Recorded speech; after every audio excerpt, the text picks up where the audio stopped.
I make over 100K every 90 days with my supplement brand pretty much on autopilot. This is live, see Shopify, you can see the date, we're in September. There's your revenue, you can see conversion rate. So let's start with a little bit of proof. So I've told you what I've done. Here's a few screenshots. These are all up to date as well from 2024. You can see all 6-figure revenues, all 7-figure brands. Now, one thing to note is this information is dangerous, but it's also highly valuable. My ecom friends are probably not going to be happy that I'm just giving away all of this information for free. But I'm going to show you the 3 secrets that you can use today to outperform 99% of brands in pretty much 100% of all of the shitty dropshipping brands. At the end, I'll share my exact formula that I use to consistently generate over 100K every 90 days with my supplement brand while working literally only 2 to 4 hours every single week. So it's crucial that you watch the whole video. The final part of the video won't make any sense unless you sit there and watch this whole video, so don't skip it. So over the last 10 years, I've built multiple direct-to-consumer e-com brands to 7 figures, and I've built now over 10 million in online sales. They say success leaves clues, right? I'm literally going to give all of this away. But if you can't simply just sit and watch this video, you're probably going to have to work 24/7 for the next 10 years, just like I did, to learn what I'm going to give you in the next few minutes. Or you can just go and get a 9-to-5 job and keep the lights on. The choice is yours. Here's the backstory. I started probably almost 10 years ago and I had no experience. I didn't even know what an entrepreneur was. I didn't know what direct to consumer meant. I'd never built a product before. I'd never built a website. I didn't know anything about cash flow. Didn't know anything about digital marketing. I knew absolutely nothing. I had no knowledge in business operations, sales, marketing, finances, and I took the long path. I started with absolutely nothing. 10 years ago, Shopify was kind of coming up. It wasn't really a thing. There weren't many online courses I could learn from. So I literally had to find my way in the dark, and it took me this long to get this brand to this level because I didn't know what I was doing. I literally spent years in trial and error. I had no funds. I didn't have any good people around me. I was stuck in the northeast of England, no entrepreneurs, no professional guidance, nothing. So I basically had to figure this all out on my own. I worked probably 14 to 16 hour days for at least the first 3 to 4 years. I traveled the length and breadth of the country trying to speak to people and understand and pitch the product and see what the market wanted.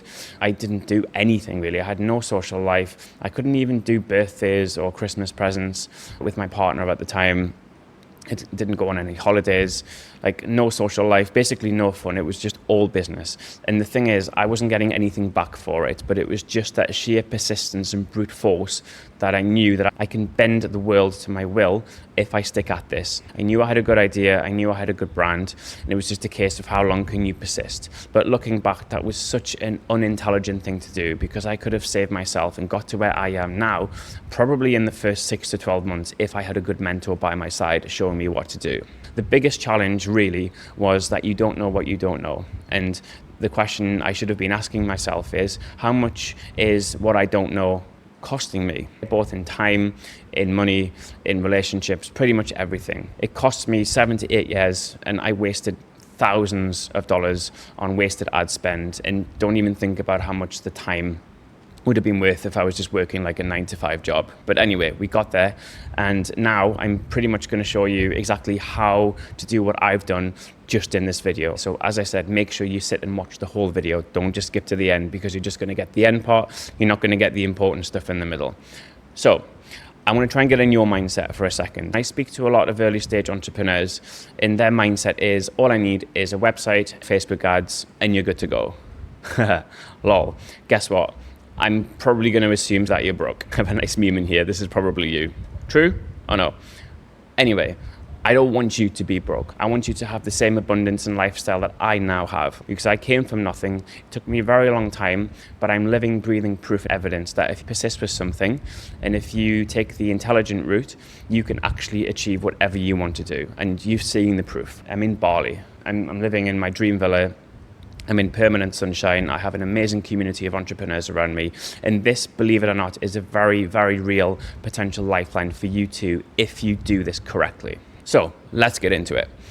Now, I have my key principles of customer journey mapping. I've tried to detail these in a short few bullet points, and we'll run through them one by one. So First one, before anyone will purchase anything from anyone, and obviously we're talking in terms of e-com, they say the average touch points or interactions between the customer and the brand is generally between 4 and 7 as a minimum. So if you go back to you just thinking, I'm going to build a website, which is probably horrific, not optimized, and then run Facebook ads, and you're going to pay God knows how much, like they're not going to know who you are. You're probably not pushing on the pain points. And you think they're just going to be impulse buyers and then you're just going to magically make 100K in your first month. Trust me, like if you think that's what's going to happen, try it. This is why everyone comes to me for guidance, because that's exactly what they do. And then they realize, oh, I'm losing all of this money on ads. My web conversion is non-existent or horrific. Where am I going wrong? And to understand your customer journey is one of the most important things for you to do as an e-com entrepreneur. So I want you to think about mapping out your customer journey, like the whole funnel, in terms of how can you set this up in a way that's going to capture, retain, and convert that attention into dollars. That's the secret. It's easy to say, very difficult to actually do. I want to help you create a digital ecosystem that is able to capture, retain, and convert that attention. And not just on the front end. I want a big, strong focus, almost an equal focus on the front end to the back end as well. So once we have a customer, we retain that customer. We keep them coming back. We turn them into brand advocates. This is where you make your real profit in an e-com brand, particularly so if you don't have a really big margin. So that's your basic operational structure. Going back to the digital touch points, I've mapped out a few here. So I normally split this into two. So you've got the front end and the back end. Front end is all before the sale. The back end is after the sale. This is how we actually build a sustainable brand instead of a pump and dump dropshipping store, which is no fun to run. Believe me, it's horrible. You get the customer, you don't know where they came from, you don't know anything about them, you've got no way to remarket them. They buy once and you never see them again, and then 2 months later they probably file a chargeback. No fun, no bueno. So let's have a look at this. So your pre-purchase, you focus on your paid ads. So this is your social media marketing or Google ads. Then you have your website, and the way you split this up with a particular lead magnet or landing page in a really well-designed PDP or product page. And then you have your email marketing. And I'm talking about architecting the post-click experience so that this is something where it actually educates and builds a proper relationship with the consumer. This is going to give you those 3 to 7 or 10 touch points digitally that you can then nurture and build a relationship before they will actually buy. They want to trust you, they want to know your story, they need to know more about the product. This is what is actually going to save you so much, particularly so if you're solely focused on the front end. It gives you way more opportunity to build that relationship and work on the conversion. Once you have the sale, the work doesn't end there, the work actually starts there. So this is all about really dialing in and optimizing your email marketing, building in a magnetic referral campaign, something that is almost like a hell yeah, of course I want to refer because the reward is so good, or because the product's so good, you want everyone talking and telling everyone about it. And if you can incentivize them to do that, of course they're going to do that. They then become your acquisition funnel. So really architecting your welcome series to ensure that anyone who's coming into your ecosystem or interacting with your brand, they get the best experience ever. This is how you build a brand, particularly so in a competitive market space, because you want to have almost a protective moat, which if you're competing with another brand and they're not optimizing for this, this is how you can actually really start to scale. Then you have customer service. I call it SUCS, S-U-C-S, and that stands for superior unexpected customer service. And this is just all about delighting the customer at every potential opportunity or touch point.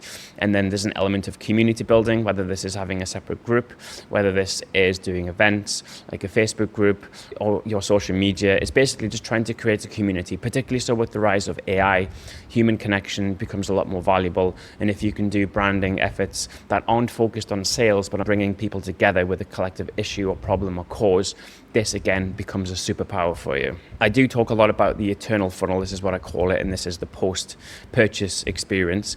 And the way that you do this is by building an infinite customer flywheel. So let's have a look at what this looks like. So you're focusing on retention, you're nurturing, it's not just on the front end. You're always focusing on, once you have a customer, how can you extract more revenue from them? Because think about it, if you just have to pay 50 to 100 bucks on the acquisition on the front end, the second they come back, you have absolutely no acquisition cost, which means it's pretty much all profit minus your software overheads. And then you want to think about how can you lock them in and keep them coming back. So if you have, say, something like a supplement, which we're talking about here, can we get them built into a subscription, something that's automatic? And the way that you sell that is very much focused on the consumer again, not on you. They don't care about you. They don't give a shit about you and making money. They want their problem solved, and they want you to reduce the friction. And the way you do that is, guess what, guys?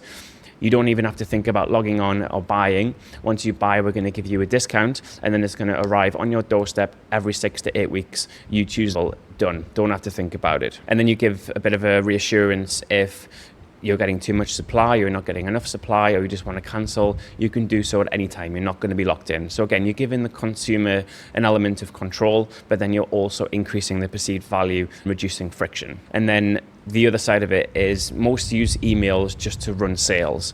Don't do that. I run an average of 3, most of the time, email campaigns every single week to my database, which is very carefully segmented. Most of the time, there is no ask in those emails. We're focusing on infotainment, education. It's basically all value emails. So you're not selling to them. So they know now when they see your brand name come up in their inbox, or there's probably going to be something interesting or worth reading here. That then gets them back to the website. This is how you stay relevant. And then when you do come to have a sale, your open rates are going to be way higher than if you're just constantly bombarding people with sales, which devalues your brand. It devalues the product itself in terms of, like, if you're having to run sales all of the time, maybe the perception is the product's not good enough, or you've got too much inventory, or you can't sell it. So we use sales strategically. But I use Gary Vee's principle of jab, jab, jab, right hook as the proxy for how I manage these email campaigns. So every 4 or 5, then we can talk about the product. And maybe at the end of the value campaign emails can be a section at the bottom where it is focused on the product. But first, you always lead with value. Don't go straight for the kill. Think of it as going on a date. This is quite a good analogy. When you go on a date for the first time, you don't jump straight into marriage. You spend time, you get to know each other, you ask questions, you go on multiple dates, and it's exactly the same with e-com. You build value, you build trust, you build integrity, and then eventually you go for the sale. And then once you have the sale, this is something that lasts a lifetime, hopefully. So good analogy, and just think about that in the way that you map your relationships with your consumers. Now, let's switch our focus to the front end. We need to really get a good understanding of where our customers lie from a sophistication level as customer awareness. This very much is oriented around how much they know their problem. Are they problem aware? Are they solution aware? Are they brand aware? And you need to be able to understand and position your front end ads or your landing pages or this whole strategy and narrative to meet them where they're at. And this again comes with getting a good, clear, thorough, deep understanding of your market. So we can break this down into those who are most aware, product aware, solution aware, problem aware, or completely unaware. And the way that we position our ads to these people are completely different. So let me give you an example of, if we're talking top of funnel, they've never heard of you before, they don't know your product, your ads are probably going to look a lot different to something like retargeting, where they've had some level of engagement or interaction. They're now familiar, they know that the product's good, they've been through your funnel, they've been hit 2 or 3 times with your ads, or they're in your email flows. The ad that you serve them next is going to be retargeting, which 9 times out of 10 is going to be one of 2 things. It's either going to be a testimonial, and the person you use in the testimonial needs to look like the target customer, needs to talk like the target customer, and the copy ideally needs to be directly taken from an existing customer. They're talking the same language, so there's resonance there. The other side is maybe you can start to employ strategic use of discounts just to get them over the line on that first product. But the long and short of it is use discounts strategically. Don't just go in with a 40, 50, 60% discount. Again, it devalues the brand. And there's a good heuristic I like to use for e-com with customers who actually pay less. They complain the most. It happens all of the time. It's universal. And also you're devaluing your brand and you're training your customers to wait for a sale. Again, that's just going to kill your profit margin. So if you are going to use discounts, use them in retargeting as a last case resort if they still haven't converted in the 4th or 5th of your abandoned cart email series. Make sure you try everything you can to focus on getting them into your ecosystem and converting full price, and then use discounts strategically. Trust me, it carries so much more weight when a brand just doesn't do discounts. And if you look at the brand I'm talking about, we do 1 discount, only 1 all year, and that's it. And we go absolutely mega with it. But the customers, they're trained. We have something like a 40-50% retention rate. So they know when this one sale comes up, they're going to double down on it. They're going to stock up. Carries so much more weight than just doing discounts every single week. Now, back to the messaging. So we basically just need to tailor the messaging to each awareness level and understand where they are in the journey. Again, this comes down to having a good, deep, thorough understanding of your consumer. Then you're going to continuously iterate on your ads, on the narrative, on the creative, on the copy to see what resonates, to see what works. This is a continuous thing. It's not something you just do once and set it, forget it. You do sometimes get those ads that you can run for years, but they're few and far between. So you always kind of want to be refreshing and looking at new, fresh potential angles for you to run different ads to. Again, we're just trying to resonate on a good level with our target audience and capture their attention first and foremost. We need a strong hook. Then we get them onto the landing page, then we capture their email with a lead form pop-up, then they're in our system. But that's where we're going to have to really start to understand exactly how we design our email flows to take them on a little bit of a journey. There's a very good book by a guy called Donald Miller called Building a Story Brand. And this recommended read 100%, because this basically shows you how to build narrative and kind of continuously thread that narrative throughout your customer journey. This is where all of a sudden now they're not just buying a solution to their problem, they're buying a reason, a why. They resonate with the founder, the story's the same, or they're resonating with other customers. Again, this is how you build that protective moat around your brand and will really help you start to scale. So the key focus or takeaway from all of this is to focus on mapping and optimizing the entire customer journey from first interaction all the way to the back end, where these are loyal customers who stay with you for years. The art of sales and understanding your customer. You will hear me rabbit on about this all of the time. If you look at any of my coaching calls, I have almost an obsessive focus with understanding who your consumer is.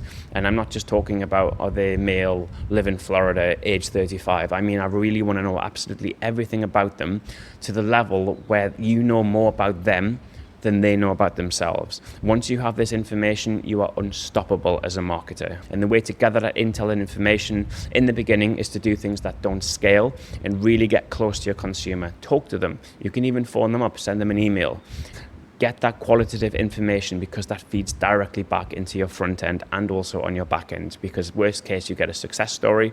Best case, you get a success story, a testimonial. Worst case, they didn't enjoy the product, but then you get really valuable information as to why they didn't do it. So now you know what not to do. Now you have some really good intel that you can build into your product, into your branding, into your marketing, so that that doesn't happen again. So let's run through it. So I always talk about the timeless nature of sales. So human nature, persuasion, sales and marketing. We have not changed in thousands of years in terms of the way that we operate and interact and sell. So if you can tap into that, if you can have that obsessive focus on sales and marketing, this is what makes you unstoppable. This is why it took me so long in the beginning with this brand to get any traction, because I didn't really understand it. I went on a whole journey of reading so many amazing books on copywriting, on advertising. Breakthrough Advertising is a great one. Like a lot of the old books which have that time knowledge that you can kind of weaponize and build straight back into your acquisition system. So remember, sales is everywhere. Sometimes everyone thinks sales is bad. They think of the car salesman.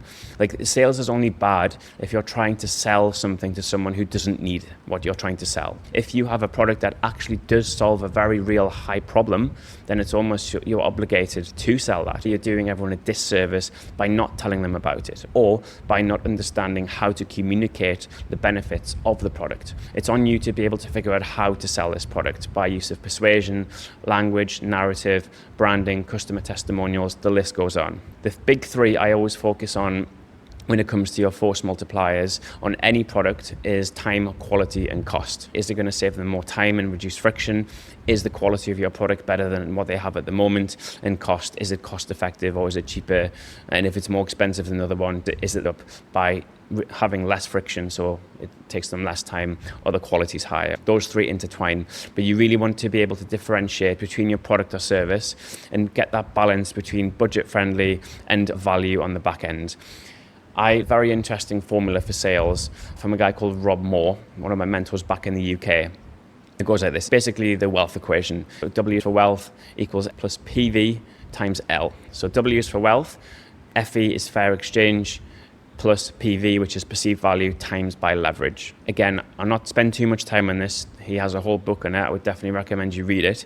But this is basically where we're trying to understand the value equation and why anyone's going to buy anything from you. And it's all boiled down to their current situation, their desired situation, and how effectively does your product bridge that gap. And it always comes back down to speed, quality, and time. I don't want to spend too much time on getting into your customers, but this is probably one of the most high leverage activities you can do, particularly so if you're new to building a brand or this is your first kind of venture into e-com. If you don't understand your customer, you're fucked. I have some really good resources as well, which I'll talk to you towards the end of the video, which you can download for free, which will actually do a lot of this work for you. Next, we want to think about how we craft our narrative and our message. And these are the things we want to try and keep consistent across every single touch point. But the only way we build narrative is if we focus on emotion. We're not selling products, we're selling an idea, we're selling a new way of being. These are the things I want you to get in your mindset, or move your mindset away from just selling objects to you're selling solutions, you're selling dreams and desires. This is what really resonates. And again, it's going to separate you from all of the shitty, horrible dropshippers everywhere because they're just not doing this. The opportunity cost of not doing this is huge. So please make sure you focus on this. Now, next is understanding your MVO, which is your minimal viable offer. So again, it just comes back down to knowing your customer and then really thinking about their challenges and blending this with their level of awareness. Like the pain points in your business for your customers are the most important things to focus on. Elon Musk said, you're paid in direct proportion to the level of the problem that you solve, rather. The higher the pain point, the easier the product is to sell. Think of it on a scale of 0, no pain, 10, maximum pain. The higher the pain and the faster that you can solve that problem, the easier it's going to be. But to do that, you really need to kind of, Sam Ovens calls it kicking their bruised knee. So you're agitating, you're creating a level of agitation in your ads. This works really well as a hook. And then once you have that, this is when you can build a narrative around your product and you can get them to convert. So let me just summarize. I know there's a lot of information here. So key takeaways from this first section is solve real problems for real people. Don't sell horrible, shitty products that don't solve any problems, that have no margin. Please don't do that. I say this all of the time. Margin is important. The customer problem or pain point is the most important. Then we're looking at scalability, which means not just focusing on the front end, we focus on the whole customer journey in that eternal funnel where there's equal focus on the front and the back end. And that is about focusing on having real, good, strong, deep customer relationships, and they will stay loyal to you. And this is how you scale. This is how you make profit. So I think we've covered understanding our customer. I can run through this very quickly. It's just front-loaded effort on researching who they are. Like you need to know them better than themselves. You need to really get a deep understanding of human psychology and also pay attention to their feedback because there's gold in here. Some people just spit vitriol and you can ignore those, but sometimes the feedback they give you, whether that's on the ads, whether that's in the emails, they give you a direction because if there's something wrong with your product or the way it was marketed or the way that it's presented, even if it's something around functionality, there's a lot of gold in this because this then helps you. Instead of you finding your way in the dark, it's shining a little light so you actually know, now I know what not to do. So now you can think, now I know what not to do. And by knowing what not to do, you're actually still making progressive steps forward. That's the other thing, and the reframe with mindset is failure. Remember, failure is the most information-rich data set on the planet. Think of it as an AI. I don't know if you've ever seen the YouTube video of the AI playing the Atari game where it's basically trying to figure out how to play this game. And it's basically just collecting loads of data sets, making frantic movements, and then it figures out, it knows the objective is to collect points, but it doesn't know how to do it. And it just makes 1,000,001 frantic moves, picks up this, and now I need to do that, this worked, and this worked. And it basically puts this picture together, but it does it through creative use and strategic use of failure. It's not scared to fail. That's how it makes progress. And then once it has all of those data sets, it is unstoppable. No one can beat it. This is the same for you in life and business.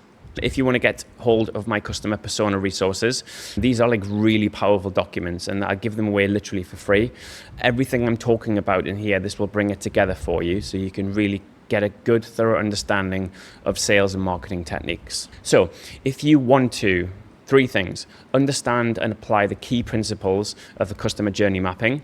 If you want to learn the eternal art of sales and understanding your customer, and also understand your customer using my exact tools, all I need you to do is click the link in the description and I will send you all of these tools and give you my exact 0 to 100K per month scaling formula. Now, Let's just bring this together.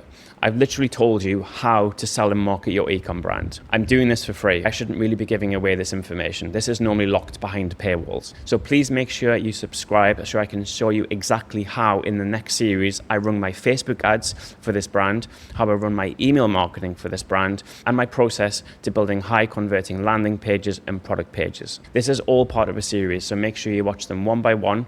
Don't skip them. I'm literally giving all of this source away for free, so why would you not want to watch it? If you're serious about making it in ecom, if you really want to get to those 100K months, whether that's in a month, whether that's even in a year, how much is 100K going to change your life extra in a year? I'm giving this all away for free. And all you need to do, click the link in the description and I'll give you everything for free. I hope this is valuable.